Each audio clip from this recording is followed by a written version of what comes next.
अड्डा 7 में आप सभी भाइयों का स्वागत है। ठीक है, तो इसके अंदर आज हम चार्ट पढ़ेंगे जो दृष्टि कोचिंग के द्वारा नोट्स के द्वारा दी गई है ना। महत्वपूर्ण चार्ट जो आरएस के लिए महत्वपूर्ण है। केंद्रीय प्रशासन मतलब कि न्याय व्यवस्था के लिए जो क्या क्या व्यवस्था चलती थी पहले के समय के अंदर, उसकी बात करेंगे ना। तो ये राजा, संपूर्ण शक्ति का केंद्र किसके पास होता था? राजा के पास। प्रधान कौन होता था? राजा की अनुपस्थिति में राजकीय कार्य देखता था, वह प्रधान होता था। ठीक है। दीवाने बख्शी कौन होता था? सेना विभाग का प्रमुख, जो सेना के विभाग की रसद व्यवस्था व अनुशासन व प्रशिक्षण आदि देखता था। प्रशिक्षण सेना का जो भी देखता था ना, दीवाने बख्शी देखता था, जो जितना भी सेना कार्य होता था व्यवस्था वगैरह। और नयाब बख्शी कौन होता था? नयाब बख्शी सेना व किलों पर होने वाले खर्चे का विवरण जो भी होता था ना सेना और किले पर, जो कौन देखता था? नयाब बख्शी। आपको क्वेश्चन आ सकता है, निम्न में से जो सेना और किले की जो खर्चों का देखभाल करता था वो कौन होता था, है ना। तो आपको क्या करना है? नयाब बख्शी। और सिकदार कौन होता था? मुगल प्रशासन व्यवस्था में कोतवाल के सम्मान, क्या है? कोतवाल के सम्मान। यह गैर सैनिक कर्मचारियों के रोजगार से संबंधित होता था। गैर सैनिक जो कर्मचारी होते थे उनका रोजगार देने का कार्य कौन करता था?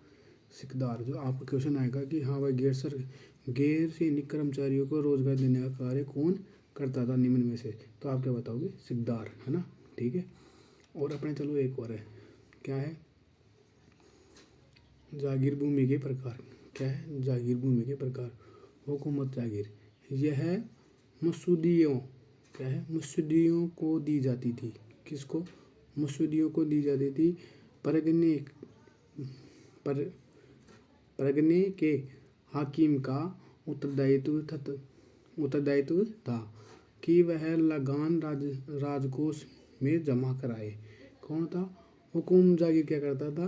राजकोष को जमा करवाए। यह वेतन के रूप में दी गई जागीर होती थी, जो उस जागीरदार की मृत्यु के बाद खालसा कर दी जाती थी। क्या कर दी जाती थी?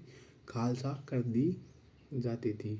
अब भूमि की जागीर क्या होती है? अब आपको पूछ ले निम्न में से कथन कौन सा सही है ना। तो कौन सी भूमि होगी? तो आपको बताना है भूमि की जागीर कौन सी होती थी। राज्य को अपनी सेवाएं और कुछ निश्चित कर देते थे। जो लोग बाग होते थे ना, जो अपनी सेवाएं देते थे, कुछ निश्चित कर देते थे, उसको क्या कहते थे? भूमि की जागीर कहते थे।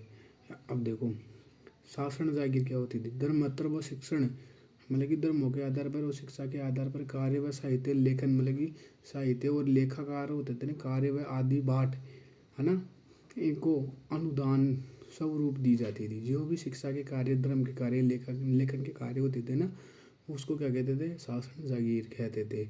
यह माफी जागीर भी कहलाती थी। अब आपको पूछ ले कि माफी जागीर किसे कहते हैं, तो आप क्या बताओगे? माफी जागीर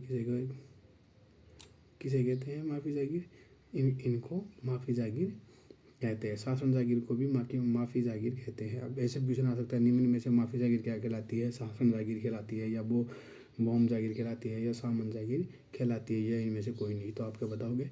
शासन जागीर को माफी जागीर भी कहते हैं, क्योंकि यह कर मुक्त जागीर होती थी। कर मुक्त जागीर है ये। सामंत जागीर। अब सामंत जागीर, ये क्वेश्चन है ना आपका हमेशा पूछता है कि सामंत जागीर के लिए निम्न कथन कौन सा सही है? निम्न में से ये सामंत जागीर कौन सा सही है? ठीक है ना। इसके बारे में क्या पूछता है कि निम्न में से सामंत जागीर कौन सा है। अब मैं इसको आपको थोड़ा सा बड़ा कर देता हूँ ताकि गोले के अंदर ये अपना आ जाए। इम्पोर्टेंट है ना, ये लो, है ना। तो इसके लिए ये था कि सामंत जागीर के बारे में आप,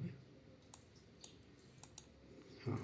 अब सामंत जागीर क्या होती थी? जन्मजात जागीर होती थी। ये जो जन्मजात होते थे ना, जो कृषि के लोग, वो सामंत जागीर कहलाती थी। इसकी लगान सामंत द्वारा वसूल की जाती थी। भूमि को दो प्रकार की होती थी, कृषि भूमि और चरनोत भूमि, जिसमें हम पशु पक्षियों को या डांडों को जो भी होते हैं ना, उनको चराते थे। सामंत जागीर कहलाती थी। अब आपको पूछ रहे हैं निम्न कथन में से कौन सा सामंत जागीर कहलाता है?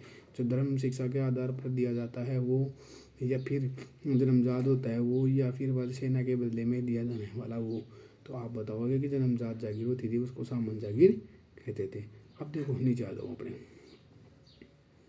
भूमि दो भागों में विभक्त है। क्या है? दो भागों में विभक्त है। कितने भागों में विभक्त है? भूमि दो भागों में। खालसा भूमि क्या होती थी? यह राजा व शासन के सीधे नियंत्रण में होती थी। अब आप पूछ ले खालसा भूमि किसे कहते हैं? ये भी अपना इम्पोर्टेंट जो सारणी है ना उसका चार्ट दिया गया है, तो इम्पोर्टेंट ही है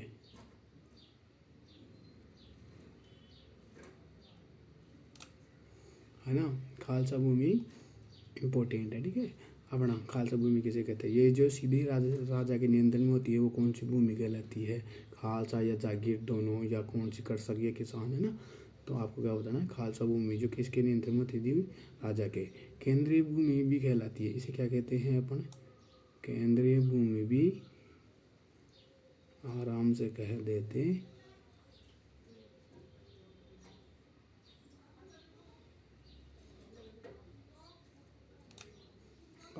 आराम से कह लेते हैं। जागीर भूमि क्या कहते हैं? यह 4 प्रकार की होती है। कौन सी? जागीर भूमि कितने प्रकार की होती है? 4 प्रकार की होती है। किसान और कृषक। मध्यकालीन में राजस्थान में मुख्य कृषकों को 2 श्रेणियों में बांटा गया है।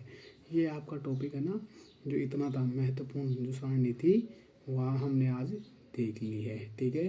अब अपन जल्दी से रिवीजन कर लेते हैं। राजा क्या होता था? संपूर्ण शक्ति का केंद्र होता था। प्रधान इसका जो अगर राजा नहीं होता था उसका वो क्या करता था? कार्य संभालता था। दीवाने या बख्शी कौन होता था? तो सेना का जितना भी विभाग व्यवस्था होती थी उसका कार्य संभालने वाला। नया बख्शी कौन होता था? सेना के अलावा के जो भी खर्च होते थे ना उनको देखने वाला। अब सिकदार कौन होता था? सिकदार वह होता था मुगल प्रशासन व्यवस्था और कोतवाल के सम्मान इसको होता था। जो गैर सैनिक होते थे ना, जो लोग होते थे, प्रजा होती थी, उनको रोजगार देने वाला व्यक्ति। आपको ऐसे भी क्वेश्चन आ सकता है, गैर सैनिक रोजगार देने वाला व्यक्ति क्या कहलाता था? सिकदार कहलाता था। ठीक है, आज के लिए महाकाल अड्डा में आपका सभी का धन्यवाद। और ऐसी